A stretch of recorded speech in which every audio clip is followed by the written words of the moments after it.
300 членови на органите и телата на Сојузот на синдикатите на Македонија во текот на вчерашниот ден излегоа на јавна седница на која донесоа неколку одлуки.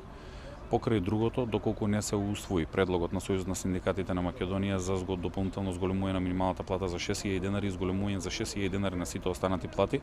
донесовме едногласни одлуки пратениците да бидат на минималец, владините функционери да бидат на минималец, владините директори, изборени и именувани лица да бидат на минималец, да почувствуваат и тие како име на работниците. Сојузот на синдикатите на Македонија е единствениот синдикат во државата кој се бори за унапредување на работничкиот и животниот стандард на работниците. Другите синдикати за жал во овој момент сметаат дека не треба да има протести во Македонија, дека платите се доволно високи, дека минималната плата која веќе е незаконски објавена од страна на владата, а ќе изнесува 1.800 денари зголемување, дека е доволна на работниците и затоа синдикатите во моментот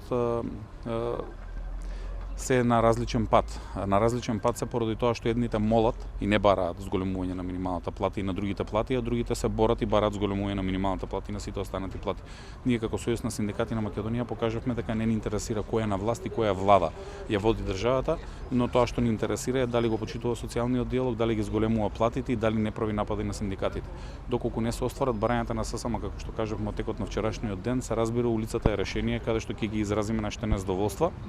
но следниот пат ќе ги повикаме и работниците со нас. Тоа што ние го предложивме беше подадена рака и кон работодавачите кои сакаат да ги задржат квалификуваните работници во Македонија, меѓутоа и кон владата.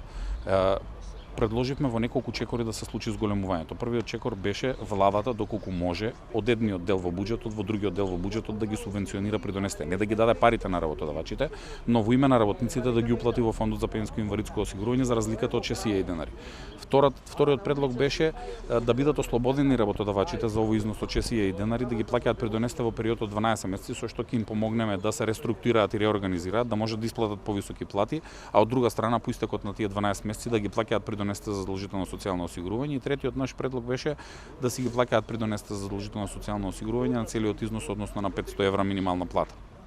За жал, иако работодавачите, голем дел од нив, го прифатија и ваквиот предлог на ССМ, дури и тие дополнително предлагаа да се замрзнат придонесите, а да ги зголемат платите на работниците, владата сметаше дека на работниците не им е потребна повисока минимална плата и еднострано за прв пат во историјата од донесувањето на законот за минимална плата, со усвојување на информација на влада, а не на економско-социјален совет утврдено мислење, се објави минималната плата во еден навистина минимален износ кој не им помага на апсолутно на никој од работниците. Имаше многу предлози, меѓутоа владата како најголем работодавач во државата кажа работодавачите да се договорат со синдикатите, а владата си зема од одговорноста. Владата, да потсетаме, работодавач на 128.000 работници и таа е најголемиот работодавач. Меѓутоа кога владата дава негативен пример и вели не ни требаат синдикатите, ги напаѓа синдикатите, што очекуваат синдикатите да направат со работодавачите во приватниот сектор. Тоа што ние како синдикати го зборуваме цело време и го правиме во изминатите години е тоа дека нема да му молчиме на никој, особено не за зголемување на платите на работниците. Може да не напаѓаат колку сакаат, ние ќе продолжиме нашата борба за раст на платите, а се разбира доколку нема слух, иако ево и денеска ги повикувам да не викнат на маса, да седнеме да разговараме по однос на прашањата кои ги тангираат работниците, а доколку не се гледаме на улица.